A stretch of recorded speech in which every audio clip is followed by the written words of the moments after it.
Good evening and welcome to the Roanoke County School Board meeting for March 10, 2022. Madam Clerk, would you call the roll, please? Mr. Greenway? Yes, ma'am. Ms. Fajani? Yes, ma'am. Mr. Ray? Absent. Mr. Hudson? Yes, ma'am. Mr. Linden?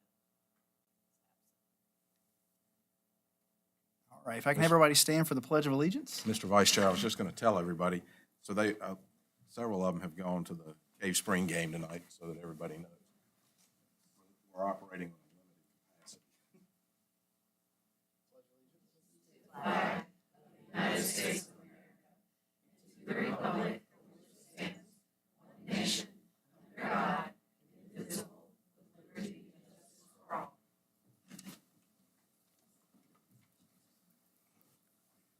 All right, item 2.01, no announcement of changes in the agenda.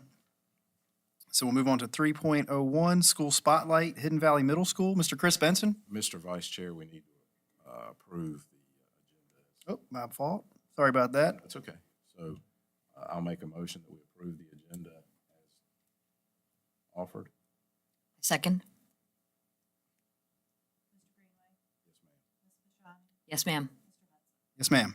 Sorry, I got a little ahead of myself here. It's okay. We are trying to beat a time, I heard, right? That's what I heard. We're trying to make a record That's it. time We're gonna tonight. do- Chuck? Heard it was 22 minutes. There we go. Tech game comes on at 7, so we got to rush. Is that the cutoff? There's also the choir presentation tonight, too. Yes. Well, we're excited. Tonight's Spotlight School is a school that I'm very familiar with. Wore my colors here tonight for them. We're going to spotlight Hidden Valley Middle School, so I'm going to turn things over to their principal, Mr. Chris Benson. Good evening, Mr. Vice Chairman, members of the board. We're very excited to be here tonight to spotlight Hidden Valley Middle School. And as a little bit of background knowledge about what we're presenting tonight, we did want to talk about some things that our school has been doing in the recent years. Since the 2018 to 2019 school year, we have officially been evolving our Positive Behavioral Interventions and Supports program, our PBIS program at Hidden Valley Middle School. And essentially this program is designed to teach students clear expectations in the building in relation to behaviors. It's also related to positively recognizing our students when they meet or exceed those expectations. So we have reached Tier 1 fidelity as far as our PBIS program goes at Hidden Valley Middle School. And a big part of that is because we do teach our expectations throughout the school. We teach students how to be safe, organized, accountable, and respectful in our building. You can see these different matrices around the building, and we also have different classroom versions for classroom expectations for students. Like I said, a big part of PBIS too is recognizing students when they are meeting those expectations. So some things that we've put into place at Hidden Valley Middle include giving students SOAR tokens when they're meeting classroom expectations. We then have weekly drawings for students who have met those expectations. We give SOAR cards, which are emailed digitally to parents if students are really kind of exceeding our expectations. And we also have started doing Eagles of the Month. We started that last year.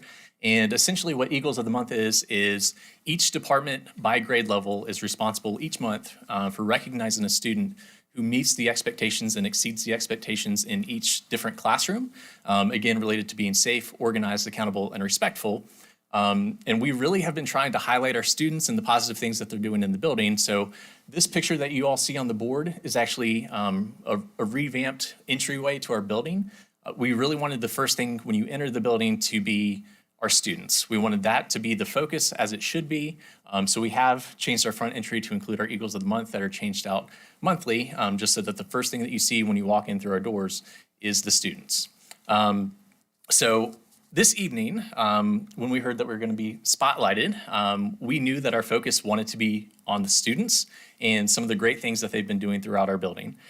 So without further ado, I'm going to introduce Mrs. Jessica Yates, who's one of my assistant principals, and she's going to be talking about some of the work that our students have been doing in relation to Profile of an Eagle. And we also have some of our students here tonight to talk to you about some of the work that they've been doing throughout our building. Mrs. Yates?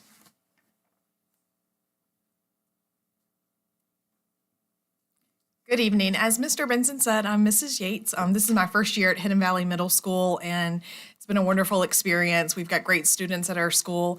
Very happy to be there. One of my duties as, you guys can come on up. You make me look better. Come on. So one of my duties as assistant principal is to help lead our advisory program. Recently in advisory, we've been trying to put more of a spotlight on our profile of a graduate. And hopefully everyone is familiar with this logo that's up on the screen. We've been calling it our profile of an eagle because these guys are not quite at graduation level yet, but we still want to put a focus on our C's.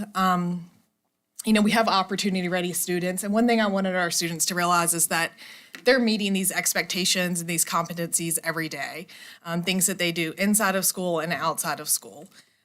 Just a few things we wanted to put a focus on. We have Mr. Cohen with us this evening, and if we click to the next slide, you will see some beautiful artwork. This is a painting that Cohen did, and I will let him introduce his painting to you all. Hi, I'm Cohen Downey, and I chose to do this painting for advisory because I think it represents my love of art and my creative spirit. Colin, will you get closer to the microphone? Because Chuck is motioning to me. We want everybody to hear the wonderful things you have to say. Do you mind starting again, honey? Hi, my name is Cohen Downey. I chose this picture because I think it represents my love of art and my creative spirit. I did this picture at my private art lessons, and my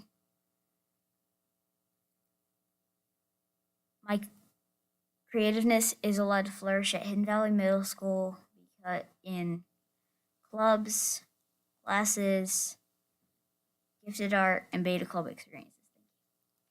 Good job.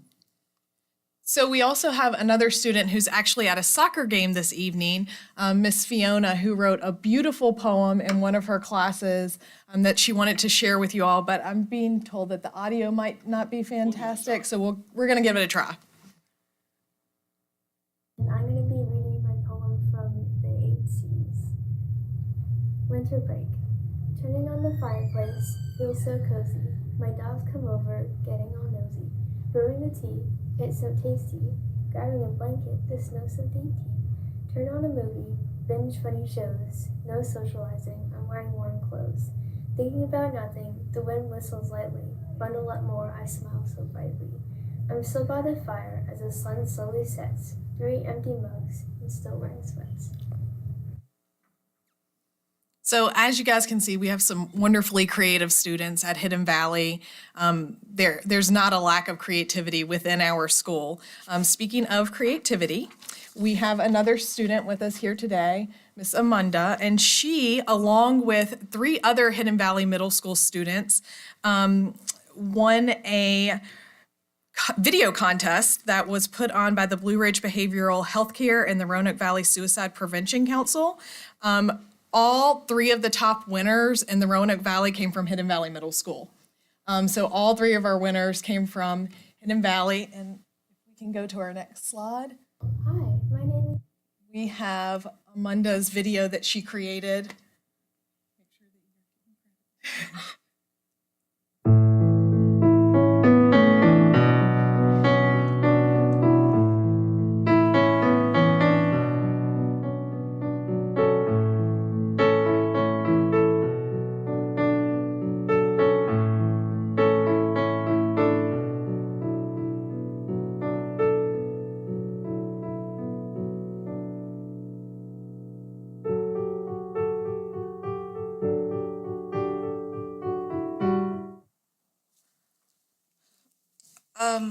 My name is Amanda, and I made this video. I got 3rd, and I won $100. I kind of did this to show my creativeness, and then for the money too. I'm really happy to present this because I really like it, and I hope you guys like it too. It was wonderful. I saw it online. It's great. Thank you. She did a fantastic job. And We also have a group of students, which Amanda is part of as well. In Mr. Coleman's class, I was walking around our building one day, and there's always great things happening in our classrooms, but I happened to stop by, and they were working on a roller coaster project where they had to build a roller coaster to display potential and kinetic energy. And the girls were working so well together, and they're communicating and collaborating and thinking critically and working so hard together. When I came in and asked them what they were doing, first they looked to Mr. Coleman to get an answer, and then I said, no, you guys explain it to me. And they did such a wonderful job, and I'm gonna let them explain their project to you.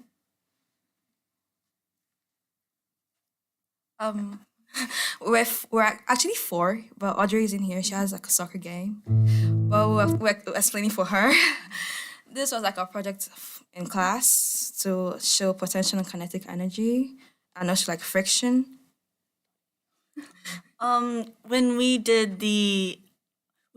displayed potential and kinetic energy in a roller coaster, and we explained like what stages of that energy on the roller coaster by like putting signs, and we also explained how the energy was being transformed, and we used 3 C's in this project. We used creativity, collaboration, and we had to use communication to work together successfully. And it came out a success, a huge one, I think. And it's a We video. have a short video of their marble making it all the way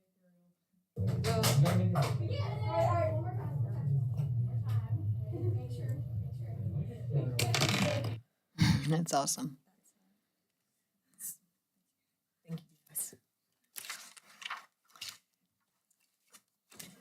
We're very proud of our students. I mean, I don't feel like I need to tell you all that every day they do great things. We see it all the time in and out of school. They're capable of so many things, and I'm just proud to be a part of this community. So thanks. I'm going to turn over to Mr. Benson. Thank you. Thank you all so much. I just wanted to close by saying thank you all for giving us this opportunity. Like I said earlier, we just really wanted to highlight some of the great things our students are doing in the building.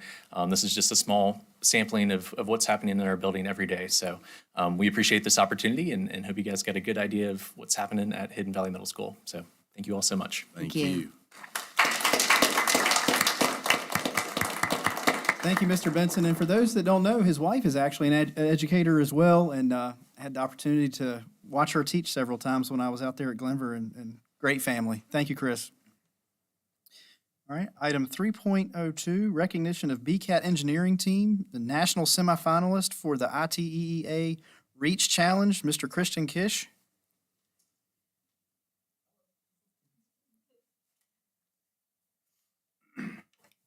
Pardon the sound of my voice. It's seasonal allergies in Virginia. It's a wonderful thing sometimes. Vice Chairman Hudson, members of the board, Dr. McClung, Dr. Stegall, thank you so much for having us here tonight. I'm grateful for the opportunity to stand before you today and express my admiration and appreciation for 15 students in the Center for Engineering that we're honoring tonight. For the first time in the history of the Center for Engineering, which is a part of the Governor's STEM Academy at BCAT, all 3 entries that we had in the International Technology and Engineering Educators Association, better known as ITEEA, are national semifinalist status. The director for the Center for Engineering, Dr. Sushila Shanta, is going to provide a bit more detail about each of these 3 projects, and I'm not going to steal her thunder.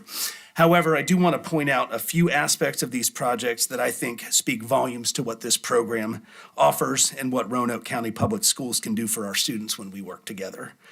These 15 seniors were not able to get the traditional engineering final year experience with internship placements due to COVID restrictions. However, Dr. Shanta worked very hard to provide ways for our students to do great work in the community, regardless of pandemic limitations. I want to thank Sharon Shepard, who works as a special education supervisor here at Central Office, and Dr. Jennifer Wright, a physical therapist, for helping to facilitate these projects. And I'd also like to thank Mountain View Elementary administrative team, Kathy Foley, and Erin Alaines, and the classroom staff for allowing 15 motivated, enthusiastic, and brilliant teachers into their classrooms and give them some access to the students in school to take these projects on. Without further ado, I'm going to introduce Dr. Shanta, who will give you a bit more information.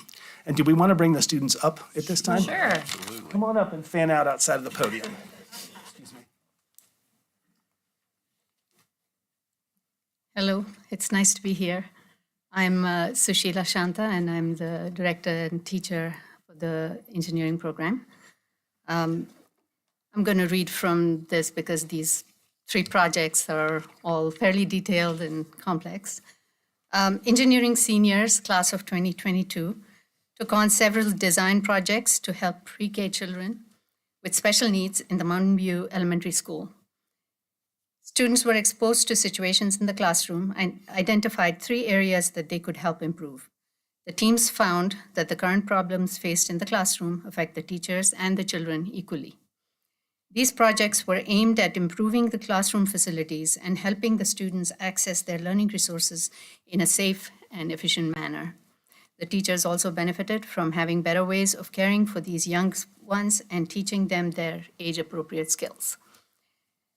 The first project that I'll mention, the team was Emma Copening, Grace Saunders, Lucy Pendleton, Summer Smith, and Emiliano Gonzalez. I think most of you all are here.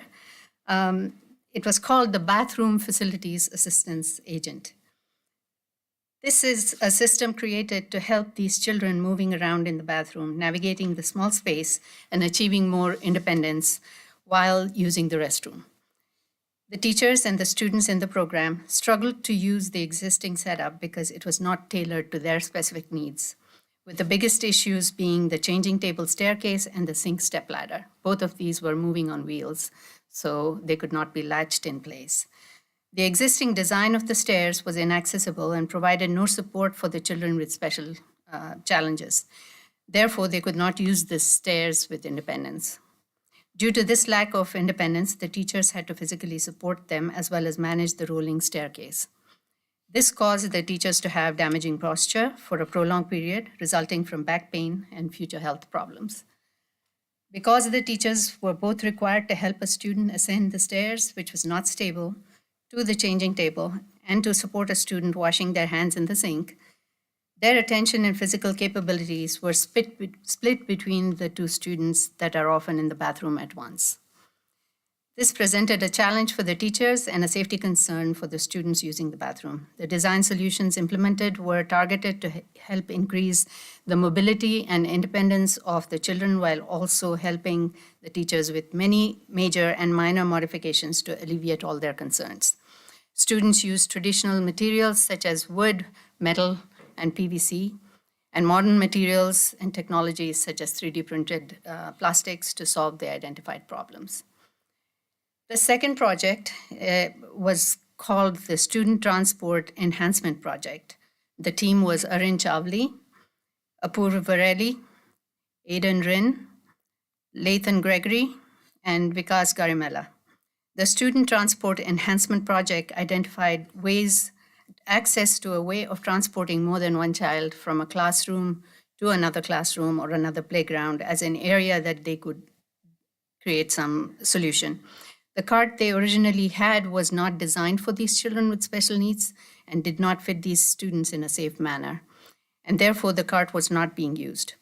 This meant that several teachers and aides were needed to transport the children, and it took too much time to complete the process. As a result, they were minimizing the need to visit other spaces and thus limited the access of learning and other opportunities for this group of students. Students designed and built a 6-child transport cart that accommodates the children with special needs. And furthermore, it was built in a manner that it is easily maneuverable around corners and rough terrain, making it versatile. The third project was called Smartboard Teaching and Learning Enhancement Project. The team was Connor Gilkison, Ethan Klepper, Ben Tatum, Andrew Binns Loveman, and Corbin McLaughlin. Several of them are here today. The team identified that one of the problems that children encounter in the classroom is using the smartboard in the classroom effectively. Current learning capabilities in the classroom are not optimized for the pre-K children with special needs in the program. Even though the smartboard actually goes down, it doesn't go down far enough. For the children to use the smartboard, the teacher must lift them up and hold them up for several minutes, which is extremely difficult for the teachers. The repeated lifting and holding causes back pain and discomfort for the teachers. The product that the team designed has a platform with pull-out accessible stairs for the children to climb up while holding on to the railings. This is a desirable skill for the students to learn as well. The solution is stable and extremely useful for the students and teachers. These are the 3 projects that the students came up with, and they're all here today. It's excellent. Well done. Well done. Absolutely, thank you. Would you guys like to come up and take a picture?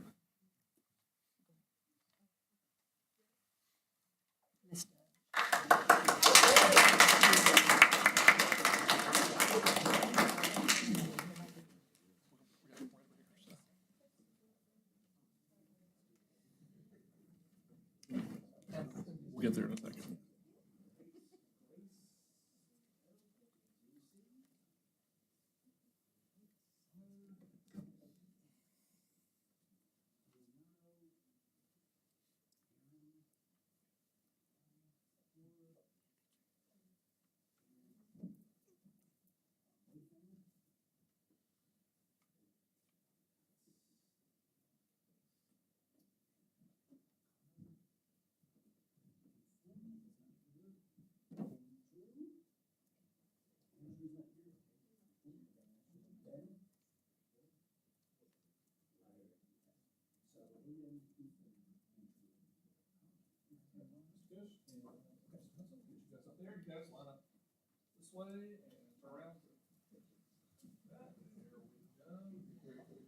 Let's get some to come down over here. This is engineering. We'll let this balance, right? There we go. As always, parents get first flash, so anybody else going up to the middle, parents, help yourself.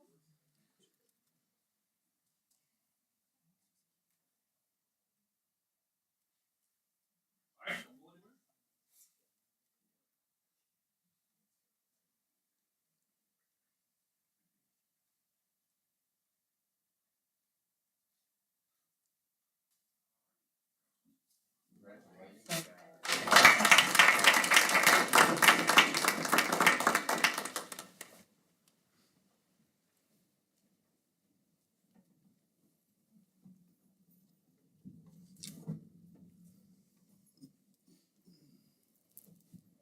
Mr. Chair, I might add also, go on to the Roanoke County Public Schools Facebook site, and you'll see a great video that RVTV did on these projects. Awesome, thank you, Chuck. On to item 4.01, we get a report from the Student Advisory Council. Emma? Good evening, Mr. Vice Chairman, members of the board. I'm Emma Rashoru. I'm a junior at Cave Spring High School, and I look forward to leading the Student Advisory Council's Student Leadership Conference this upcoming April, which was a discussion of our last meeting, which was held March 2nd. During this meeting, we came to a theme, which is Strong Minds, Strong Leaders, which is meant to embody the impact of mental health on a student's well-being and their step towards becoming a leader. Within our last Student Leadership Conference, we held a school board panel, which we are hoping to hold again this year, so I may be reaching out to you in the short future. But we also compiled a list of future keynote speakers and possible breakout speakers, which will be working more towards an upcoming meeting. In this meeting, we also had a service opportunity in which each student present worked on one card, which they gave to their principal, and another which they gave to a member of the central office staff. I just speak not only for the Student Advisory Council, but for the entire student body when I say that we are so grateful for everything that each of you do and for the entirety of the central office staff. I thank you for your continuous support of the Student Advisory Council and for the opportunity to give us the ability to speak with each of you. So, thank you. Thank you, Emma. Very nice. Appreciate everything you do in your organization. All right, item 5.01, hearing of citizens and delegations. First up, we have Michelle Brooks. Hello. How are y'all today? Good, how are you? I'm good, thank you. These kids are amazing. Like, I'm so impressed with them. Okay, first, I want to give a shout out. I need a shout out to Mr. Ray and Mr. Greenway for coming to see me in my classroom and talking to me from the last school board meeting that I spoke of in early February. I did feel heard, and I know that you addressed me at that meeting as well, Mr. Hudson. And I just think that's great, and I hope that the school board members continue to, go to the schools and show their faces and say hi and pop in. I just think that's positive. I did end up signing my letter of intent, but keep in mind that I need to see the money before I sign a contract. But I do want to kind of move on to a little bit more serious issue that I'm seeing more in the classroom. As you know, I teach fourth grade. And in all my years of education, I have never seen children as anxious and anxiety-ridden as I have this school year. And these are just my own anecdotal observations and musings and from talking with people. But I have more kids this year afraid to do something wrong on a test or writing a sentence, anything than I have ever seen in the past. For example, this week alone, I was giving a test to a student, and this student, God love her, she's a straight A student, but she erased her answer 5 times and kept changing her answer. And I was just like, honey. And after the 5th time, I said, we're done. She got 100 on the test, but was that anxiety worth it? That's something that you kind of have to think about. I had another student a few weeks ago. His face didn't look right. So I just said, hey, so-and-so, are you okay? And he went and sat down and we talked for 30 minutes. And afterwards, I immediately had to get the counselor involved, just because there was a lot going on with that student. That was a lot of anxiety, a lot of things going on. And I mean, I've got plenty more students that I could give you, information on. But we have one counselor for 470 kids at Penn Forest. I know it's budget season, and I'm hoping that hopefully we can get more, we can at least get a half-time counselor, because I'm seeing more anxiousness and nervousness in kids than I have ever had. And I do think that if we don't address it sooner rather than later, it's going to appear in other ways. And that is just a fear that I have for our kids. And I want to make sure that our kids are taken care of. And I know my time's up. So thank you very much and have a good day. Thank you, Ms. Brooks. Up next, we have Winter Schosberger. Word. Here again. I tonight just wanted to speak with you about the Youth Risk Behavior Survey. I want to start by thanking you for agreeing to administer it this year without any further delay. The new ability to view the survey questions online is a great improvement for the sake of transparency. It was evident to me you had received communication from parents concerned that the content of the survey was inappropriate for their student. I respect their opinions, and I'm glad that our CAPS offers an opt-out for those families. Looking ahead to future surveys, I would like to offer you a different opinion. The first time I heard a sex joke from a classmate was in 3rd grade. The first time I was offered drugs and alcohol, had a pregnant classmate, and was sexually assaulted was the 7th grade. The first time I lost a classmate to suicide was in high school. I received my advanced high school diploma with honors in 2006 and entered college with 32 course credits from my AP and dual enrollment classes. I received my bachelor's degree 3 years later. I made it out, but not all kids do, which is why it's imperative we find ways to support our students early. At the work session, a statement was made that a certain 6th grader may not be aware of these things. Maybe so, but as an involved honor roll student from a 2-parent middle-class household, I knew, and this was before the rise of social media and cell phones. I received similar feedback from others when discussing my experience. As was also stated in the work session, kids know much more than their parents hope they do. Additionally, it was noted that the local YRBS does not ask questions regarding gender or sexual orientation, even though the state assessment does. On our local YRBS, the middle school options for gender are male or female, while the high school options are male, female, or I prefer not to answer. I understand that surveying a student's gender or sexual orientation may be uncomfortable for some adults, but the missing information leaves gaps in our ability to effectively reach our students. How many of our LGBTQ+ students are bullied, experience depression and anxiety, misuse substances, or attempt suicide? We don't know locally, but the 2019 state survey results showed that LGBTQ+ students reported instances of bullying at double what their heterosexual peers reported, as well as notable increases in other risk factors. Moving forward, before they are responsible for administering the survey, teachers need a clearly communicated countywide policy for how to help a student who may have an adverse emotional reaction to a question. Parents should maintain the option to opt their student out of the survey, and the Roanoke County School District should strive to obtain the most complete and accurate data from the YRBS so we can, as the mission statement says, provide a safe, nurturing, and engaging environment in which students are empowered by knowledge, skills, and experiences to thrive as tomorrow's leaders, workforce, and citizens. Thank you. Thank you. Thank you, Ms. Schossberger. All right, moving on to item 6, the consent agenda. Mr. Vice Chair, I recommend that we approve the consent agenda as presented. Second? Madam Clerk? Yes, ma'am. Yes, ma'am. Yes, ma'am.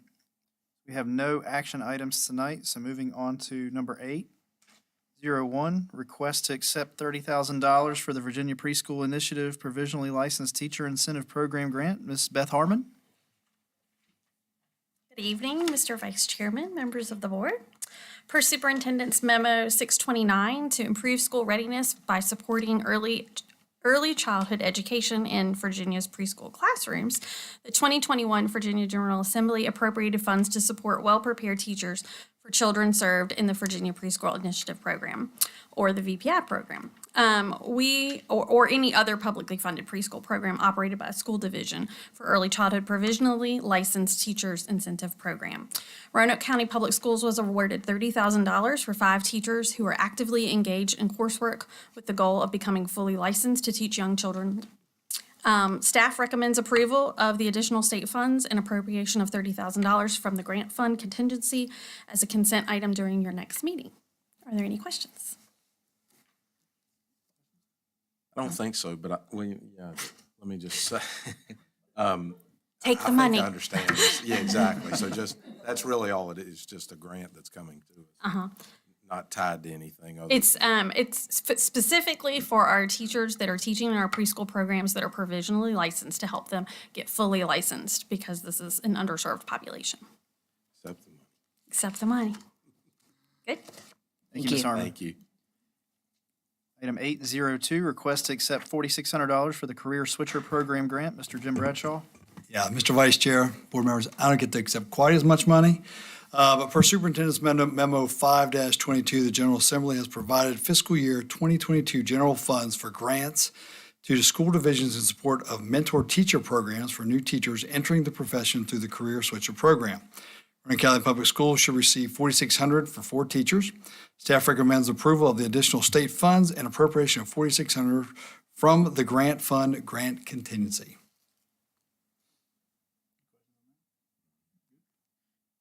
$803, request to accept $6,282 for mentor teacher program grant funded through ARPA ESSER 3 set aside funds. Yes. Per Superintendent's Memo 37-22 for fiscal year 2022 only, there is an additional $1 million in support for mentor teacher program to be funded using American Rescue Plan Act, ARPA, Elementary and Secondary School Emergency Relief, ESSER 3 state set aside funds. Roanoke County Public Schools should receive $66,282 for this program.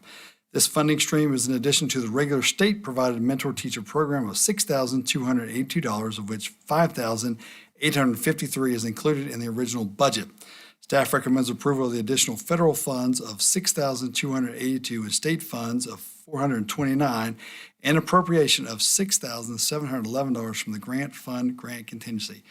Sorry I had to read that, but that's straight through. I apologize. Any questions? No. Thank you, Mr. Bradshaw. Thank you.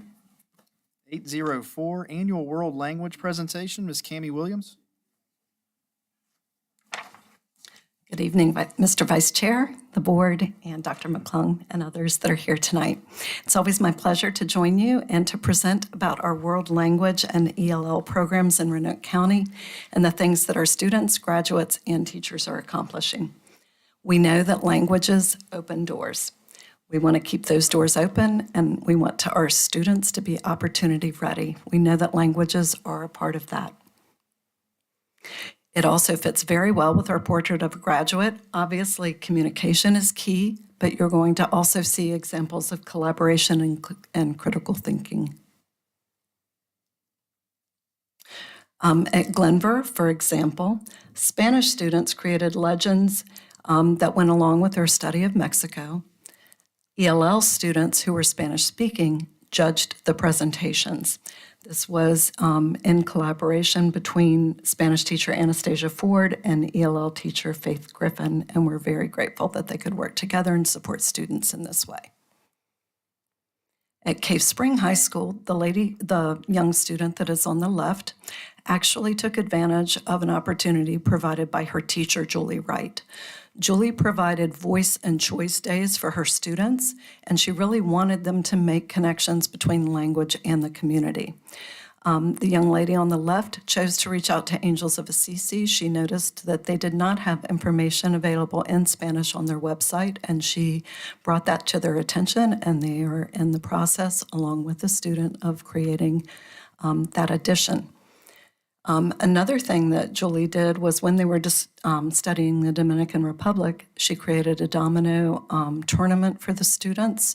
They had to play using the language, and they had to explain the directions using the language. So you're going to see a lot of fun activities involving language, but the goal is language use, and that's a great example.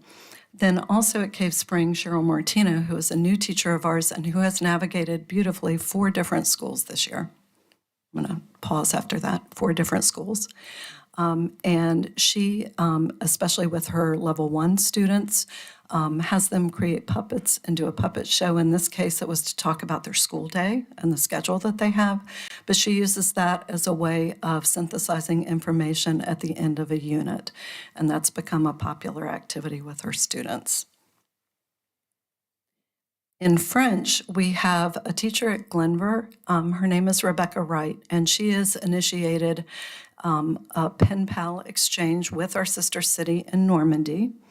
But that was so successful that she said, well, how can we get other language teachers and students involved? And there weren't enough students across the ocean, and that takes a little while sometimes for the mail to get back and forth.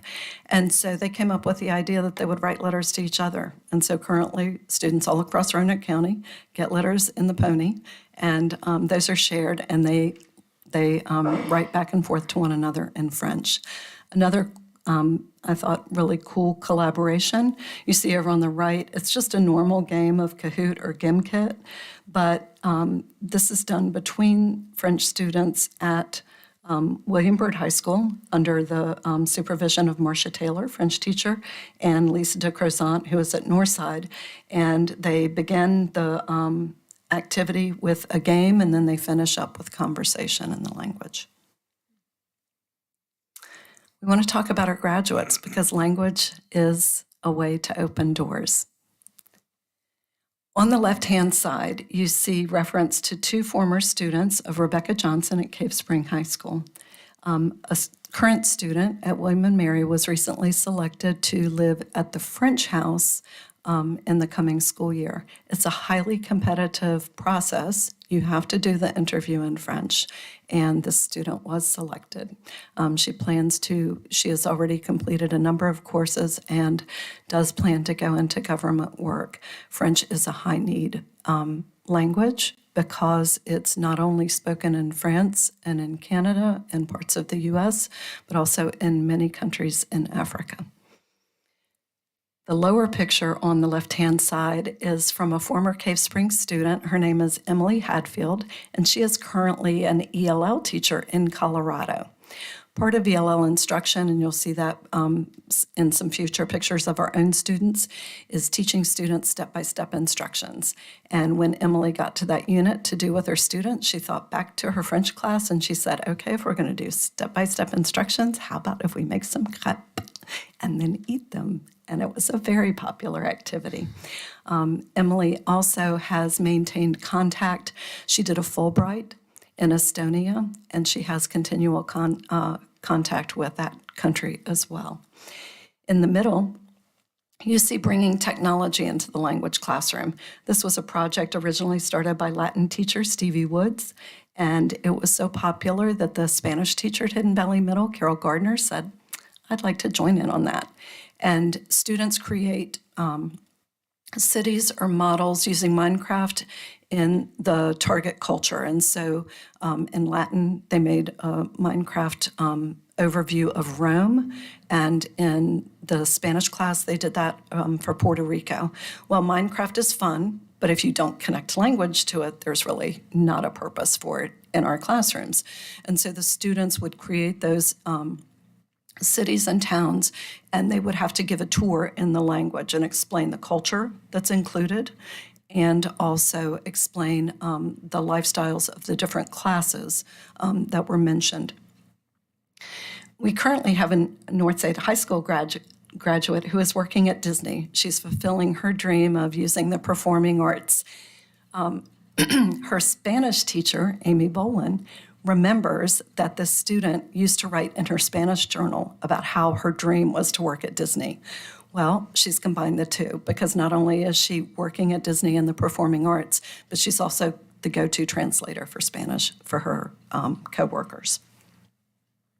The young lady on the right is a graduate of Glenver High School, and she is currently studying abroad through Roanoke College and is serving as a cultural ambassador.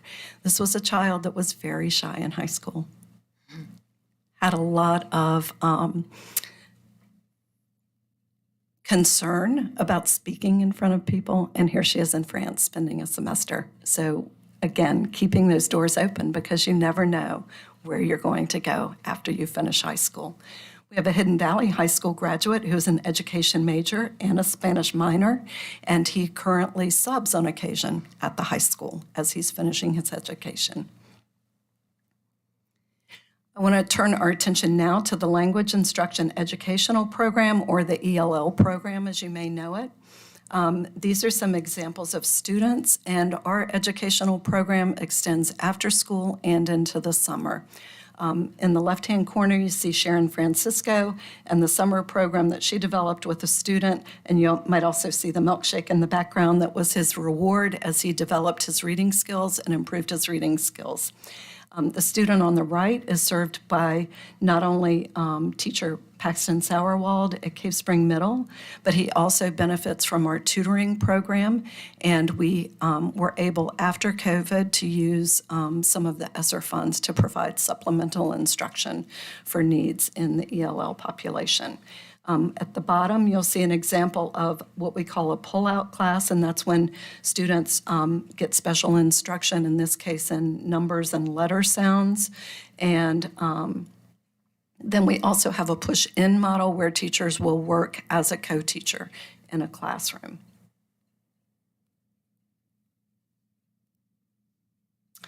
We also have the Newcomers program. The Newcomers program is for Level 1 students. These are beginning English speakers that arrive with little to no English in Roanoke County.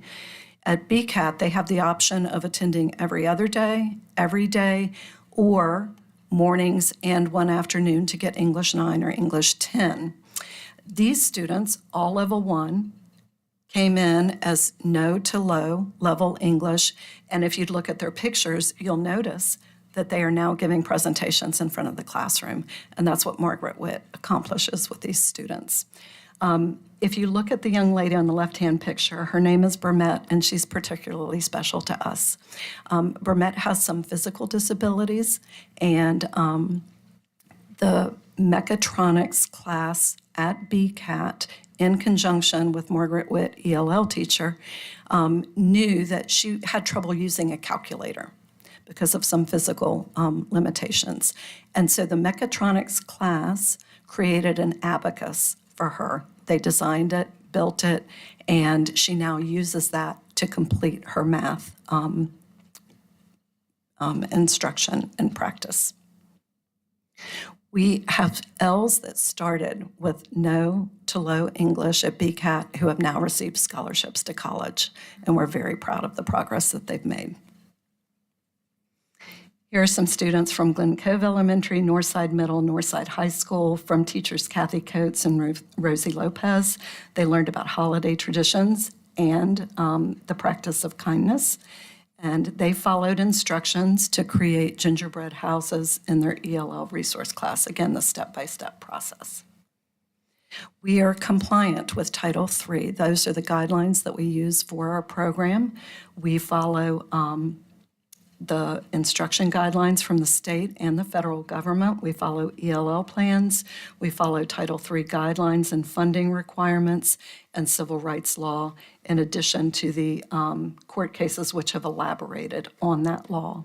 We use our grant funding to provide PD for staff, a family liaison, tutoring, and so much more. We are so grateful to our Roanoke County educators. We have 13 ELL instructors. Obviously, with 600 ELL students, it takes the whole kit and caboodle to provide that education, and we're glad that educators step up to do that. We have 44 languages represented in our ELL population. Most Ls in Roanoke County and in the United States are actually U.S. born. They just happen to have more than one language in their home. Did you say 44? 44 languages, yes, Here in sir. Roanoke County. Here in Roanoke County. In our school system. In our school system. Wow. Isn't that a beautiful thing? That's Yeah. awesome, but it's Yeah. overwhelming too. It is incredible. Yes, it is. The top four, obviously Spanish is our number one language, but then we have Arabic, Mandarin, Chinese, and Vietnamese in significant amounts as well. We've had several awards across the department. On the left-hand side, you'll see Aditi Gupta, who is an L at Cave Spring Elementary School. She's a wonderful artist. Her artwork was recently displayed here at Central Office, and she won an award from SIRCAP. We have awarded last year 17 seals of biliteracy. That's down a little bit, to be expected with limited instruction through the COVID years, but I'm happy to report that this year we have over 60 students registered for the Stampin' Lyra test. That is one way to qualify for that, and then we have additional students registered for AP language tests. The seal of biliteracy is a seal that you can present to an employer. It lets them know that you are competent at a certain level of language, and so that's a great job skill to have, of course. Our Ls continue to show growth through their WIDA access test. We're wrapping up our testing season right now, and we had 4 juniors who were selected as applicants to the Governor's World Language Academy for the summer, and we'll wait to hear what the state results are. Another award was given to Paula Newell, who is an ELL teacher at Green Valley Elementary. She received an Alpha Kappa Gamma Grant Award. And with that award, she purchased bilingual books. You all have seen the little lending libraries that look like little houses, and you can take books out or you can add books to it. And she created one of those in her classroom so that students can take home books that are in English, but also in their home language to read with their family. And so she purchased some books that were in English and Arabic, Japanese and English, and Spanish and English, just to name us some examples. And then on the right-hand side, she purchased a dollhouse, and the dollhouse is a great illustration of how students progress in their language. They start just by naming the rooms and the different furniture that's in the house, and as their language progresses, they're able to talk about activities and then eventually create their own stories. I actually saw Paula doing the voiceovers for those books when I was visiting the school. Yeah. It was amazing. Yeah, it's really incredible. really They've done a great project. Because it's National Foreign Language Week, she always does a terrific job and involves the entire staff in some way. We have had some losses over the past couple of years. First and foremost, our dear Latin teacher, Ashley Hooray. The reason that I included her picture with that was because a teacher just said last year, Ashley still has gifts that she's giving us every day. We look in our shared folder where we have resources that teachers have created, and we find examples of Ashley's work that are still used with students, and it has her voice to it, and we're so grateful for that. We lost our dear Betty B., who was a longtime French teacher at Cave Spring High School, and Frida Fry, who was a French teacher in the Glenver area, and who also created a video series that our gifted department used to use with elementary students. The gentleman in the picture, Bernard Marie, was not a teacher, but he was a gift to our community. He honored veterans, and he taught teachers about the history between France and the United States in World War II and D-Day. And so we are sad that he passed this year as well. We do have congratulations. Dr. Barbara Hassel is retiring after a very stellar career, both in the secondary and university level. Most recently, she's been at William Byrd High School and Northside High School. And to Marty Gilchrist, who is retiring currently from ELL. She's at William Byrd Middle, William Byrd High, and also teaches our English 10 at BCAT. We are so glad that she came back to our district to finish her career. We do have 44 teachers between these two departments. I want to again thank them because they are navigating, many of them, 2, 3, and 4 schools. Some teach 2 languages. Some are involved with 2 disciplines. All of them are dedicated to providing quality education and raising the language use of their students. Many continued not only to teach, but to sponsor extracurricular activities. They're academic team sponsors. They put on plays through the theater department, and they sponsor exchange programs, and they also work in community organizations. Most recently, just today, as a matter of fact, our Latin teachers were invited by the Department of Education to participate in writing a support document to help with SOL implementation. So we've got some awesome teachers, awesome students, and I thank you for your time tonight. Okay. Thank you. Thank you, Ms. Williams. Any questions? It's wonderful. All right. Item 805, COVID-19 update. Dr. Rhonda Segal. Good evening, Vice Chair and board members. I wish I had some money to give you, or I wish I had a great program like world languages to share, but we're back to COVID report. But it's okay, I've got some really good numbers for you. So the CDC has changed the way that they're presenting data. So all the charts that I used to show you on a regular basis, those have now gone by the wayside. So this is the new chart that CDC is recommending that all communities use to help make decisions, including schools. There have not been any interim guidance that has been put out for schools specifically to follow. Therefore, we're following this guidance, which is presented to all communities.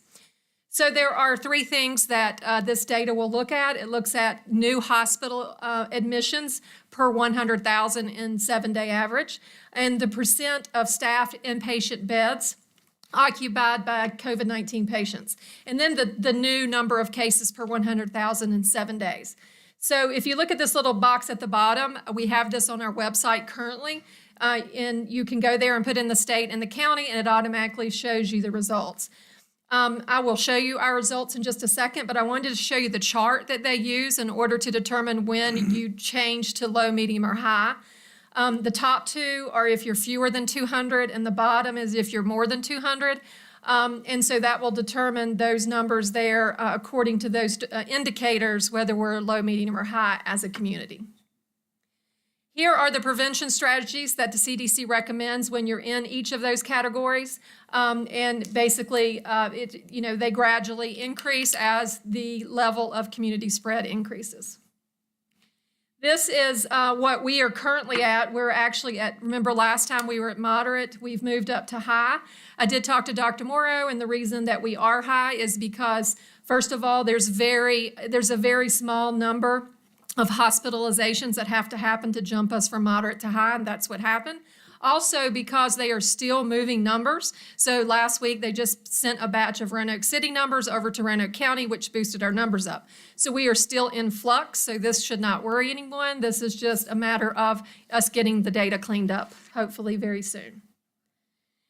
This is probably the most revealing information right here.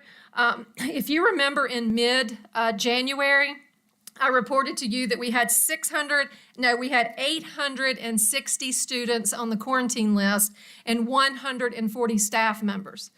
If you look where we are starting in March, we are down to 3 staff members as of the 9th and 18 students on our list. So that just shows you out of all the students with 13,000+ students and then another 2,000+ staff, we only have 18 students and 3 staff on that list. That's significant. So that's great news, and we're hoping it stays that way. The next thing I want to update you is that the test to stay, those kits did come in, and the nurses have started using them. To date, we've used that with 7 different students to help them get back in school in a more timely manner. And they've also given us permission to expand the use of those kits. So we've also now started using them with students and staff who present symptoms while in school. We've given those test kits out to 13 people there. So we're giving those test kits out every time we can to help with the screening, to help determine if someone's positive or negative, to get them back to school and back to work as quick as we can. So that's all I have. Any questions? Thank you, Dr. Segal. Thank you. Thank you.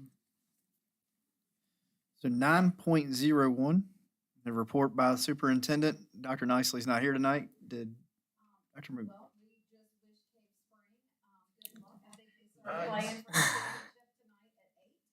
And it was really good to be in the Hidden Valley schools today, where they were able to actually have the speaker come in and the students all there. So these COVID numbers are aligning with our kids getting to do more activities, and it's good to see.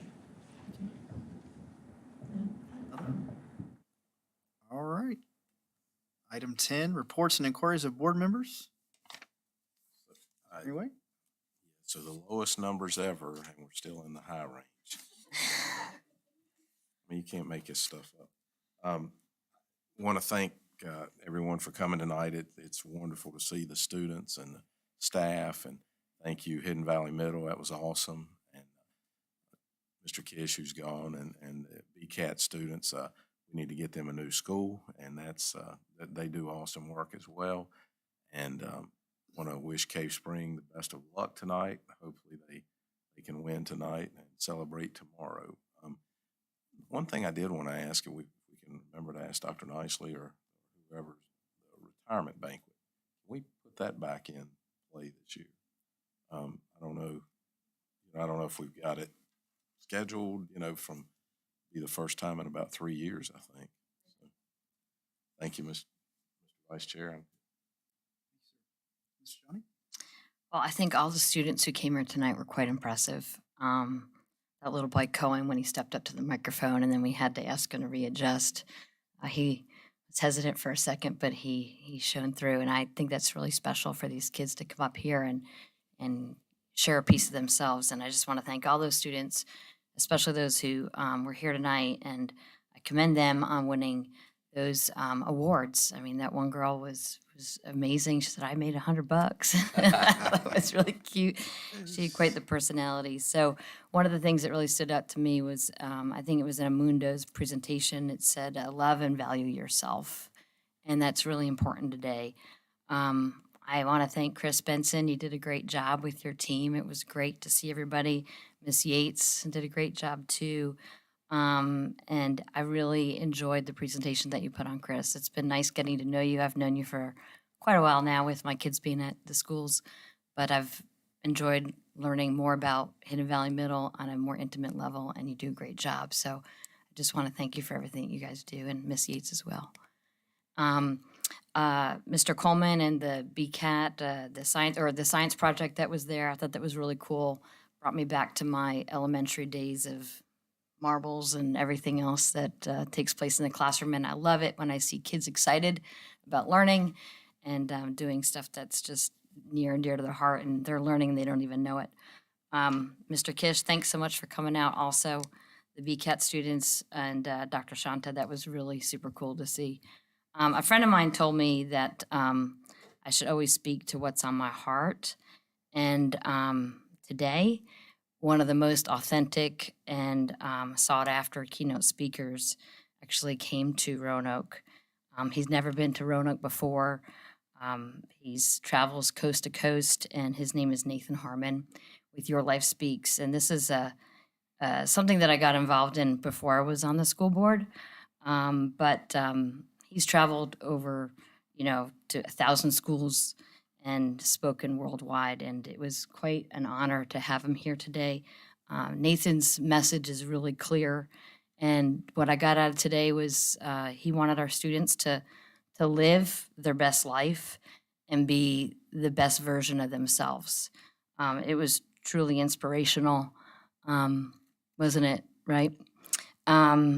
But I don't want to get emotional, but he spoke about things that I've heard some of our speakers speak on tonight, and it continues to be a theme in our schools, and it's tough. He spoke on topics like anxiety, depression, self-harm, substance abuse, peer pressure, of course, and bullying. It took 8 brave students to set up a meeting with Dr. Nicely probably about 5 years ago, and Dr. McClung and Dr. Sean Hughes. And they came to Ken's office and they presented a plan and they said, look, kids are suffering today. We need help. Here's a speaker. We'd like to bring him in.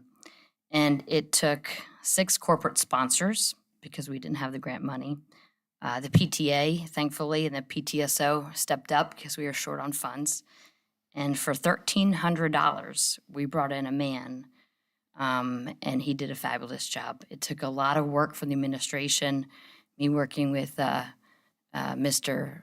Whitlow, and actually in the past, Lori Wimbush, and of course, Mr. Benson. And I cannot thank the administration and the support that we've had because it was tough at times. We rescheduled this event 3 times, 4 times because of COVID. But I'm going to tell you what, it was well worth the wait, wasn't it? It was a powerful performance that undoubtedly resonated with our students. And not all of them are struggling, but a lot of them do know folks who are. Our friends are. They're tough topics. It was an overwhelming success, and I will say the proof was in the pudding when I saw students afterwards come up to Nathan and give him a hug, and they had tears in their eyes, and they said, thank you, because your story is my story. Now, we didn't solve all the problems of the world, but right now, it's all hands on deck, and that's what we're doing, one step at a time with our counselors and our life counselors, and the team of people that we have supporting the students. It's there, and it's getting bigger and bigger because we know we have an issue. I want to thank our administration. I want to thank the students, and last but not least, I want to thank Nathan Harmon, because Nathan truly is changing the world, like he said with his memo, his sticky note, one school, one student at a time. So thank you for letting me share what is on my heart. It's been here for 5 years, and I'm so grateful that we're able to make it happen today. Thanks, Jess, for all your support, too. Thank you. All right. Well, first I would like to say they stole all of my thunder because all of the notes that I have written down, that each one of them touched on all. So I'll just reiterate, Mr. Benson, thank you for everything you do out of Hidden Valley. That presentation was awesome, and it's just heartwarming and really impressive to see the creativity that you guys have come up with and getting ideas to just engage the kids like that and making it fun. That's awesome. That's what it's all about. And also BCAT and the engineering team. I'll reiterate, Mr. Greenway said, I'm really excited about the opportunity to get a new BCAT facility out there. They do some amazing things, and it's just a great thing for our community and their futures. And I'll touch again, Mr. Harmon, I went out and watched that presentation. It was great. I was very energetic, very engaging with the kids. It was just very, very tough story that he had, and I think it touched a lot of people. And like he said, his story is their story. It was a great presentation. One speaker spoke about salaries tonight. I can tell you that we're all very passionate about getting a good salary for our teachers. And a lot of times, I think we sit up here and we say teachers, and we I know for me, I personally mean our support staff as well. It's not just our teachers. We have many, many people, and I think around 2,000 employees. We can't operate without our warehouse workers, without our bus drivers, without our cafeteria workers. There's so many people that support us, and mental health was hit on, and I don't know, a lot of times, having the advantage of working in the school before, I kind of see all the different layers that we have, and our behavioral coaches. That's something that we really don't talk about a lot, but they work hard every day inside of our classrooms, observing and working with special ed and with guidance and trying to figure out the best way to educate our kids. And I just want to say thank you tonight to all of them, and appreciate everybody being here, and meeting adjourned.